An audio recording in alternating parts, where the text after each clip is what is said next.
राम हे शाकाहारी नाही तर मांसाहारी होते, जितेंद्र आव्हाडांचं वादग्रस्त विधान। तर आव्हाडांचं विधान हिंदूंच्या भावना दुखावणारं, उद्धव ठाकरे गप्प का, राम कदमांचा सवाल।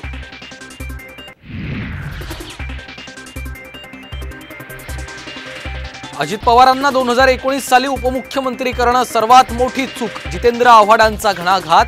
तर अजितदादा उपमुख्यमंत्री झाले नसते तर सरकार टिकलं नसतं, तटकरेंचा पलटवार।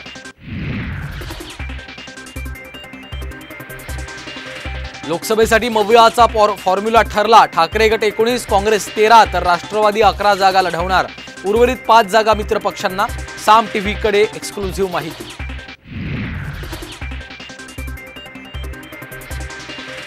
अमरावती लोकसभेवर बच्चू कडूंचा दावा, नवनीत राणांनी आमच्या पक्षाच्या तिकिटावर निवडणूक लढवावी, कडूंची ऑफर।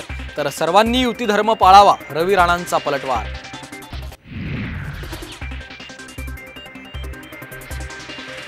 सिंधुदुर्ग लोकसभा जागेवरनं महायुतीत मिठाचा खडा पडण्याची शक्यता, किरण सामंतांसाठी उदय सामंतांची जोरदार फिल्डिंग।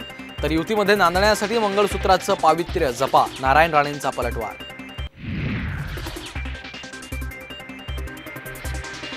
सरकार बनवायला खोके आहेत पण अंगणवाडी सेविकांना द्यायला पैसे नाहीत, उद्धव ठाकरेंचा हल्लाबोल।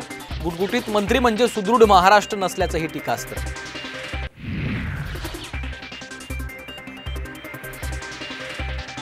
महाराष्ट्रात धृतराष्ट्र सरकार, महानंदवरून संजय राऊतांचा हल्लाबोल।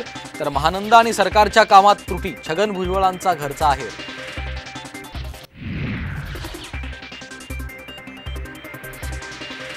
अंतरवाली सराटीच्या बाहेर पाऊल टाकलं की चर्चा बंद करणार, मनोज जरांगेंची भूमिका। आम्हाला त्रास दिला तर तुमचं दूध अन्न धान्य बंद करू, सरकारला इशारा।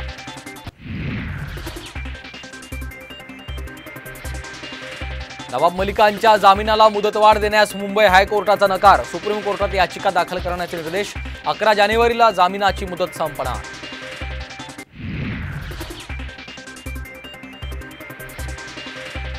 साताऱ्यात छगन भुजबळांचं सावित्रीबाईंच्या पुतळ्याला अभिवादन, तर राष्ट्रवादीकडून पुतळ्याला दुग्धाभिषेक करून भुजबळांचा निषेध।